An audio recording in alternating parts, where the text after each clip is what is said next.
Hi everybody, I'm starting off a little quiet today. Welcome to Every Movie Ever. I'm Eric, and today we're in the Bat Cave.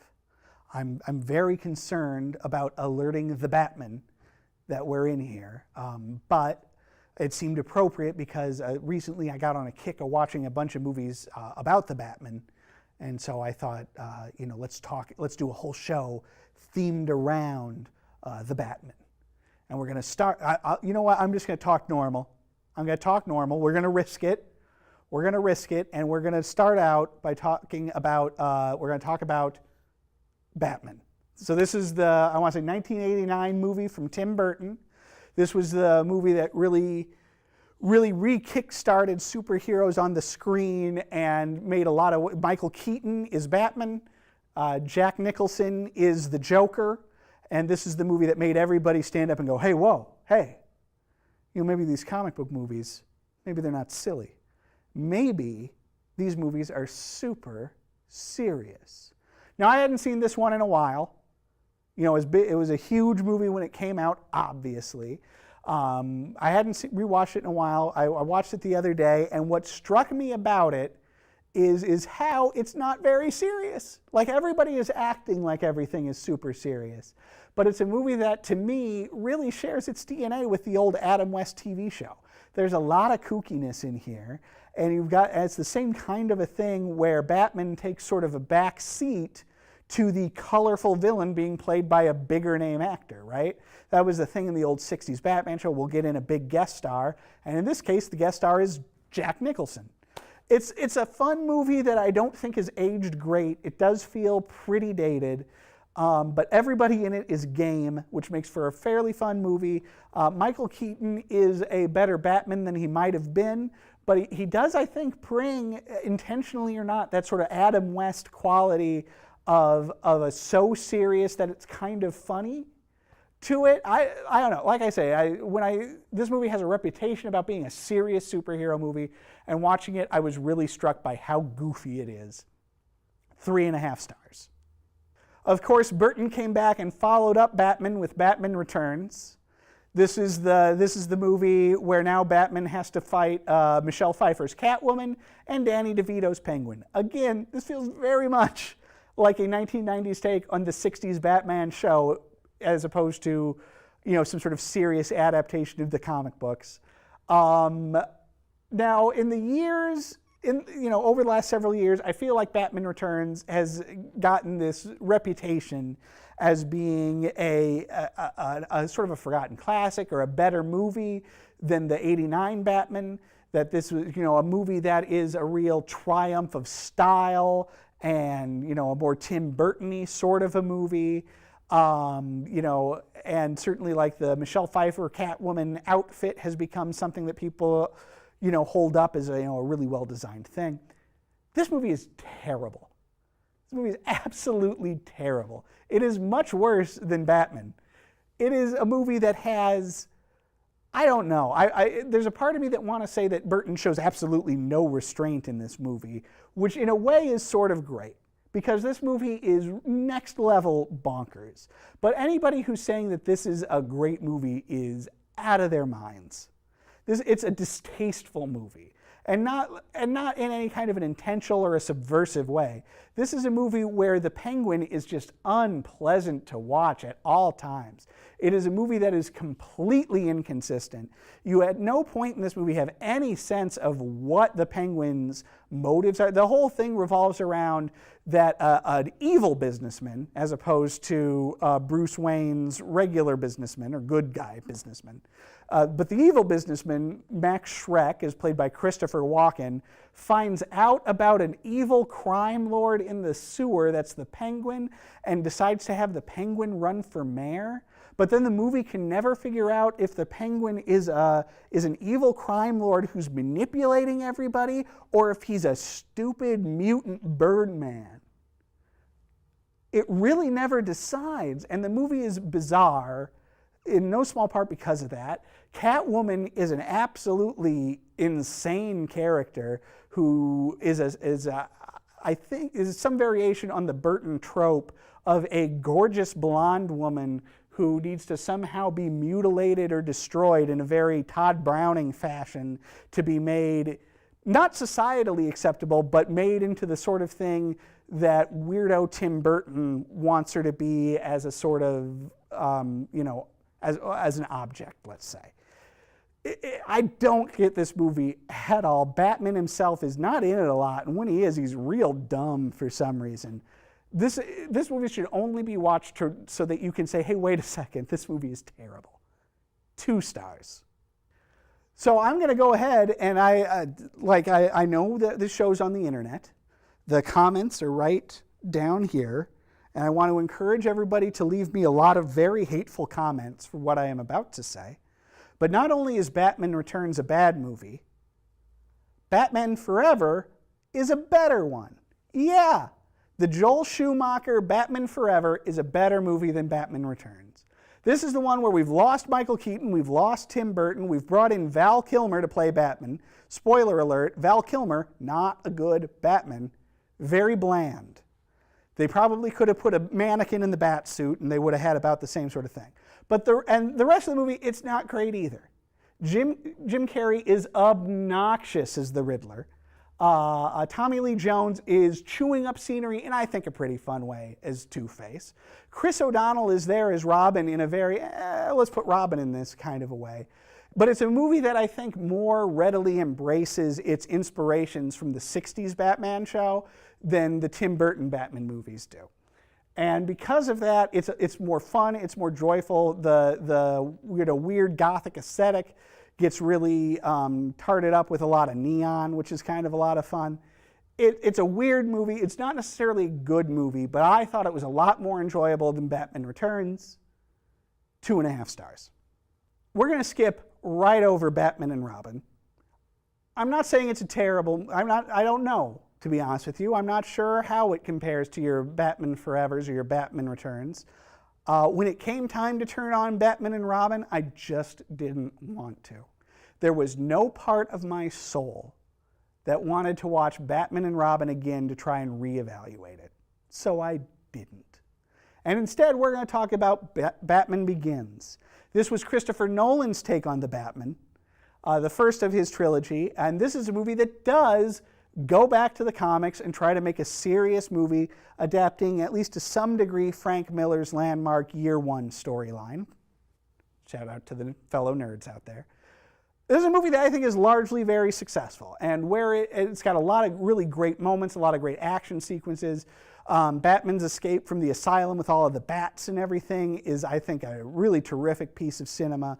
This is a movie that, for the most part, I think really gets Batman. Although toward the end, it kind of doesn't anymore. There's a part where he decides to let a dude die that doesn't fit in with my idea of Batman, but whatever. It's a very stylishly directed, very exciting movie that I think where it suffers is in its seriousness. Now, when talking about the Tim Burton Batman movies, I don't think the parts where they weren't serious were a problem necessarily. Here, I think the seriousness is a problem because these movies are so devoid of heart and humor and human emotion that they can become sterile affairs. I think they're very watchable, and I certainly enjoyed them. And I think that Batman Begins was a big step in the right direction for Batman movies in general.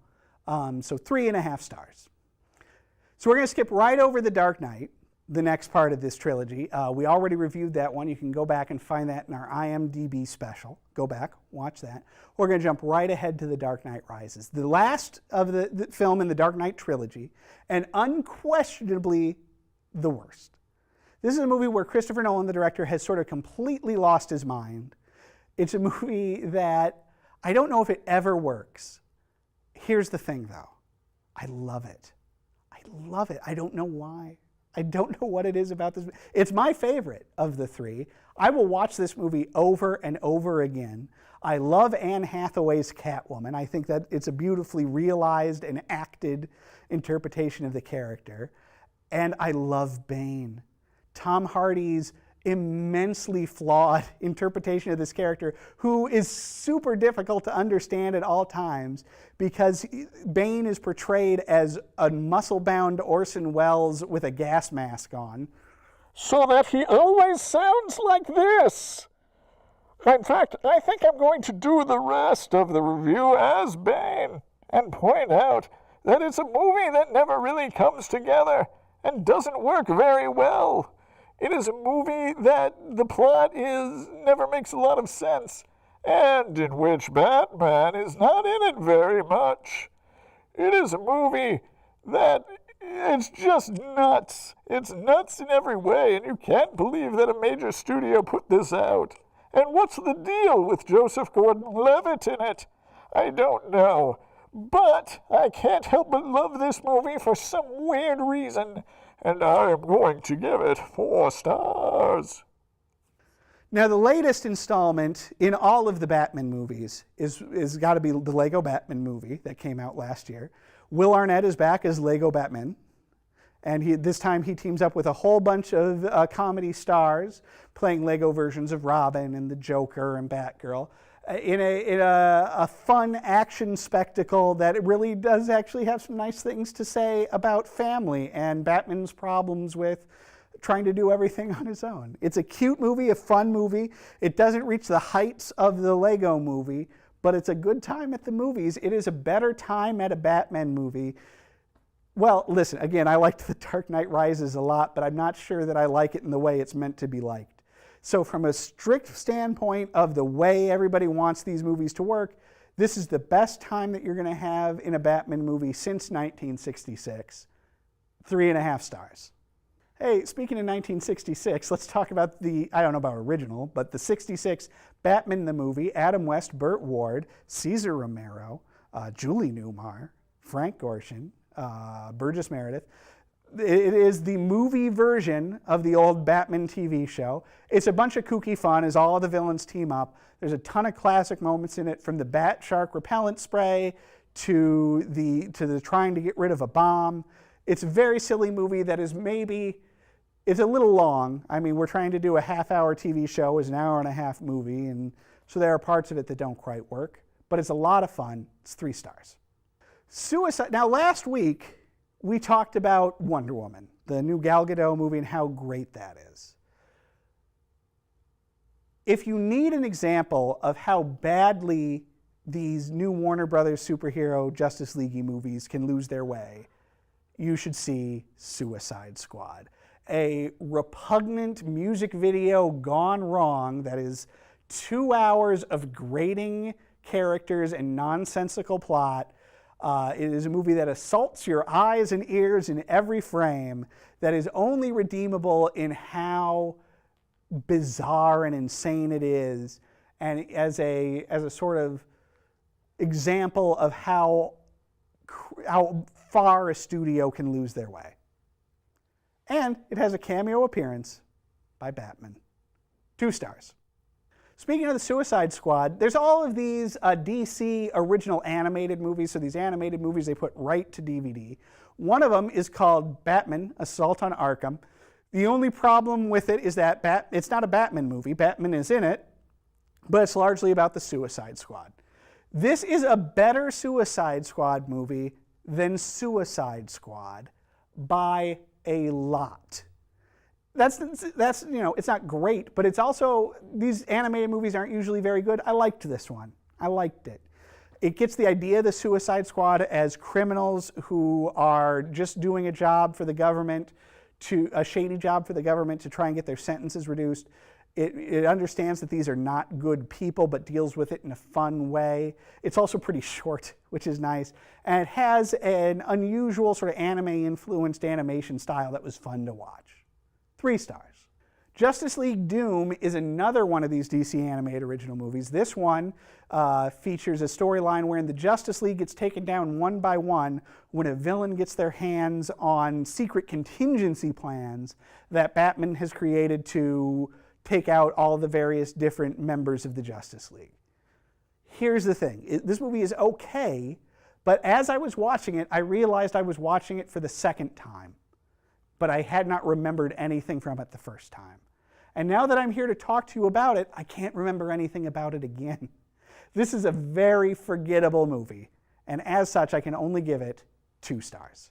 Another movie in the series of animated originals, Justice League Gods and Monsters, imagined a world where the Justice League, where you have a Superman, a Batman, and a Wonder Woman, who are not the Superman, Batman, and Wonder Woman that we are familiar with. They're completely different ones. And it tries to tell a story about them. And it sounds exciting and interesting, and they're supposed to be a little bit harder-edged characters. It never works. Like, we don't spend a lot of time with these characters, so we don't get to know them, but they're also not terribly interesting characters. It was a chance to tell an interesting alternate reality story, but the problem with it is just that's just never interesting. 2 stars. Let's talk about one of the gold standards of superhero movies now. Let's talk about the original 70s Christopher Reeve Superman the movie.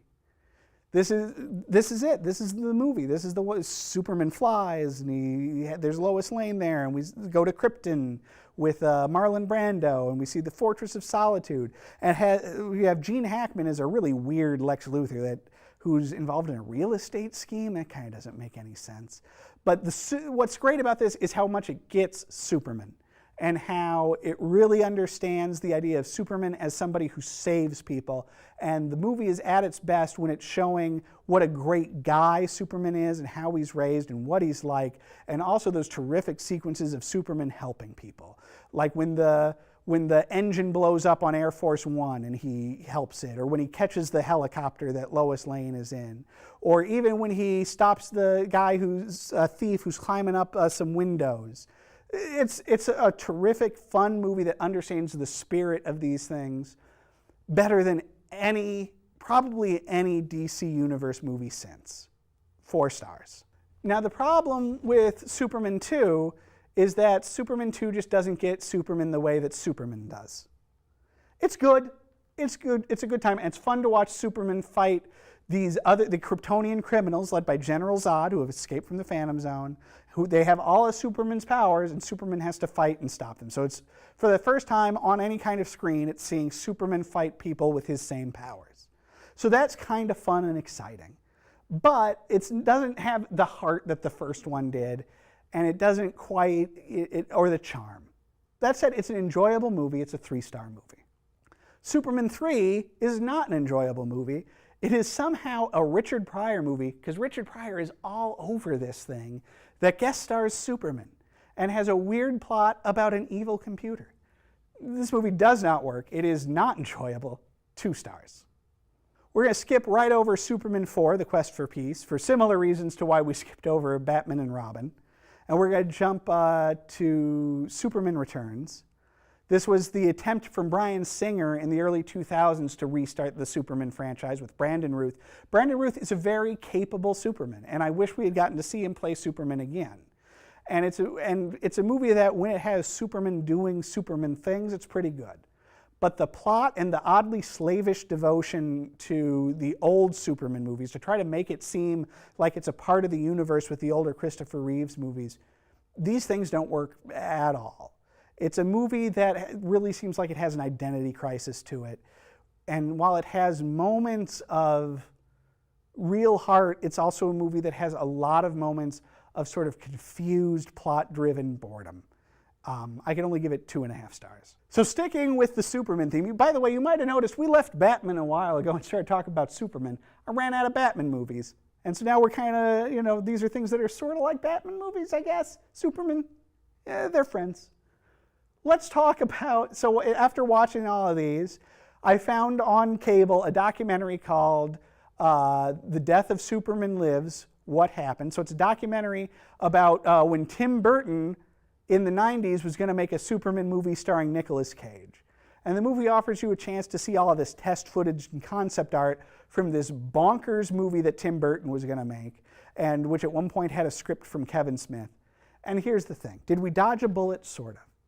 This would have been an interesting movie to see, though, just because all the production art and everything makes it look like... Imagine a Superman through Tim Burton's eyes, so that you have this sort of odd alien gothy Superman, And you can see how A, it completely misses the point of a Superman, and B, would be so bizarre that you sort of want to see it.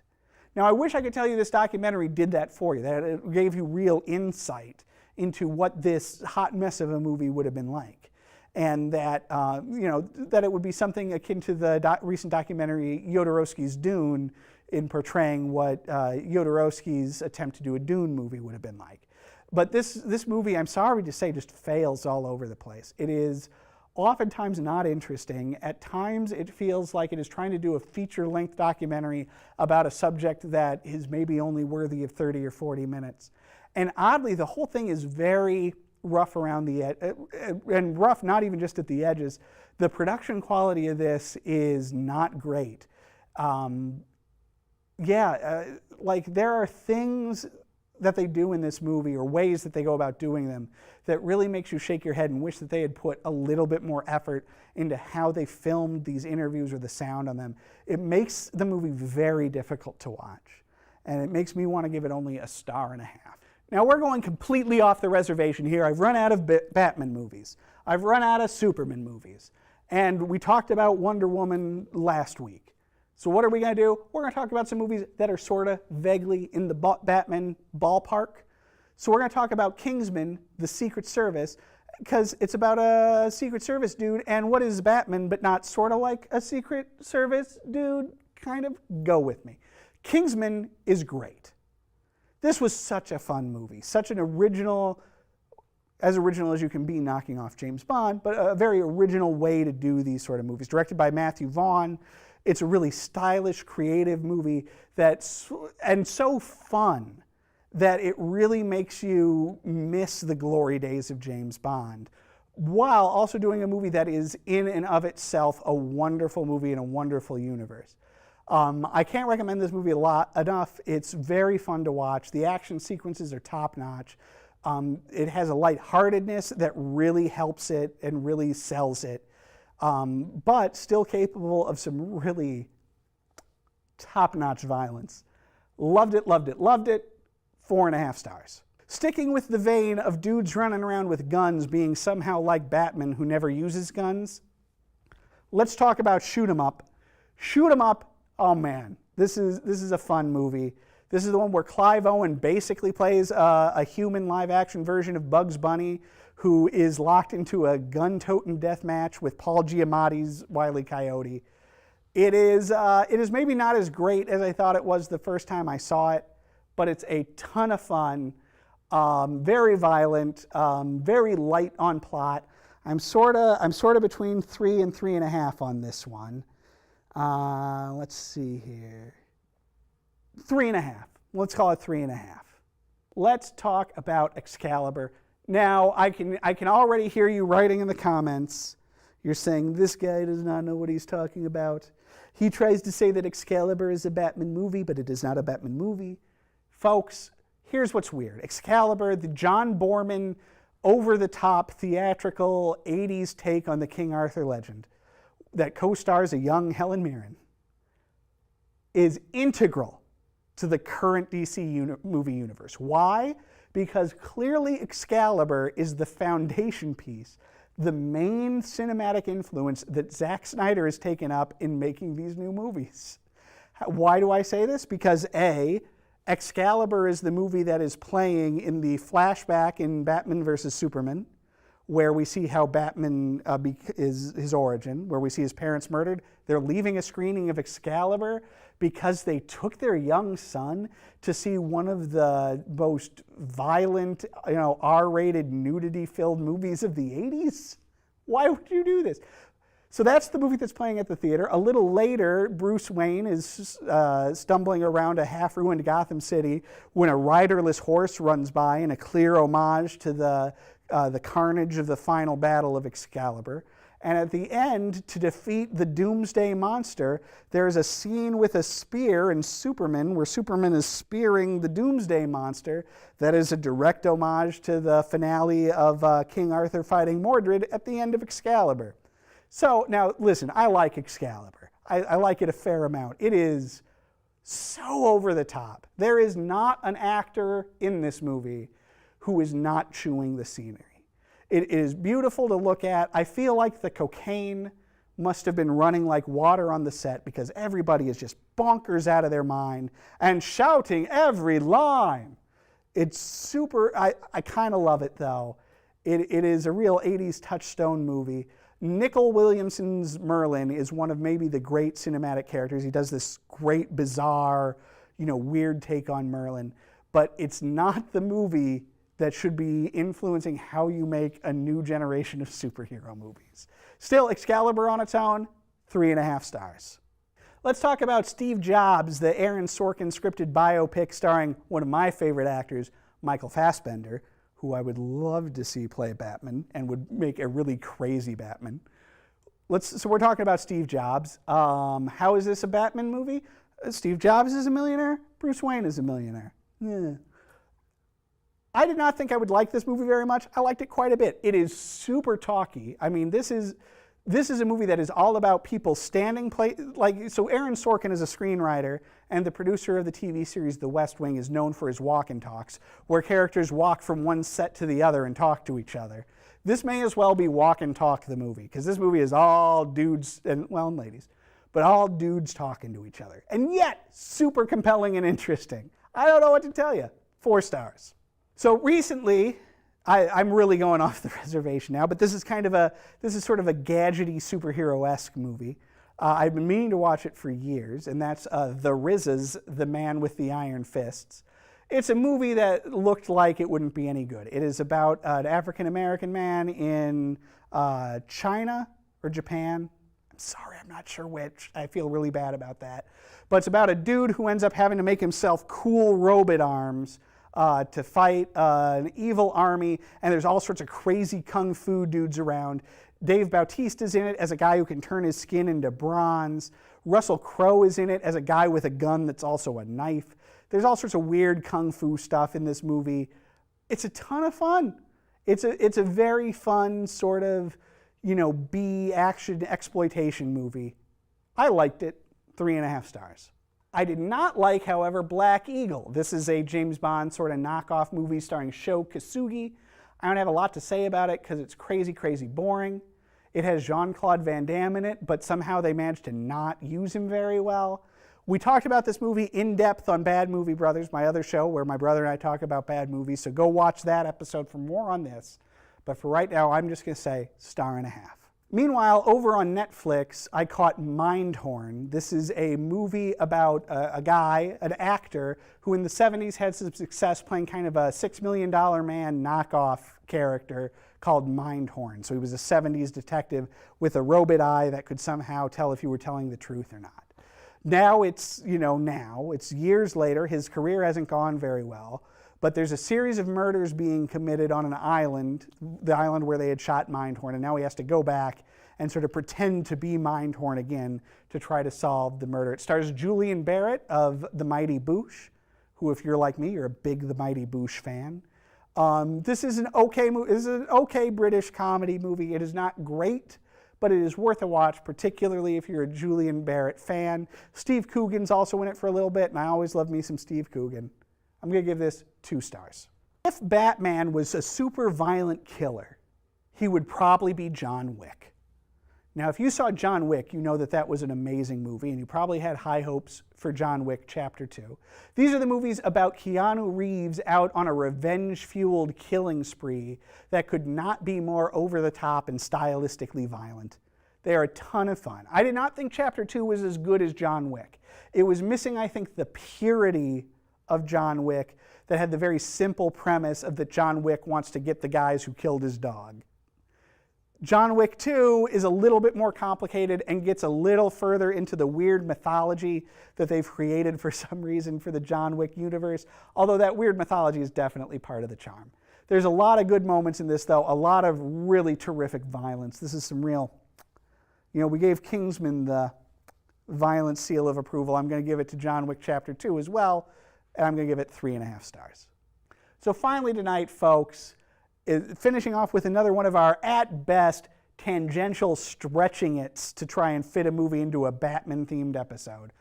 I finally got around to seeing Prisoners, the movie with Hugh Jackman and Jake Gyllenhaal, where Hugh Jackman's little daughter has gone missing, and they're trying to figure out who did it.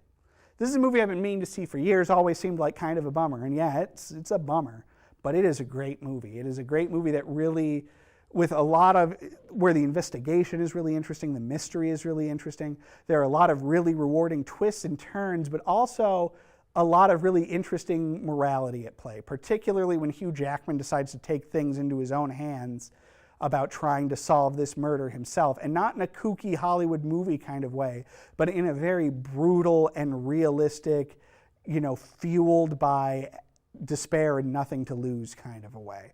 It's a movie that's really going to put you in the character's shoes and make you think about what limits you would go to and what lines you would be willing to cross if you were in Hugh Jackman's place. Hugh's great, Jake Gyllenhaal's great. It's a really involving movie that, yeah, it's real depressing, but when you start watching it, it is a movie that is hard to turn away from because it's so compelling and interesting and absorbing. 4.5 stars. So that's it for Batman Week. We got pretty far off the mark as far as Batman themes for some of these, but I hope we've given you something to chew on, given you some movies that maybe you want to check out.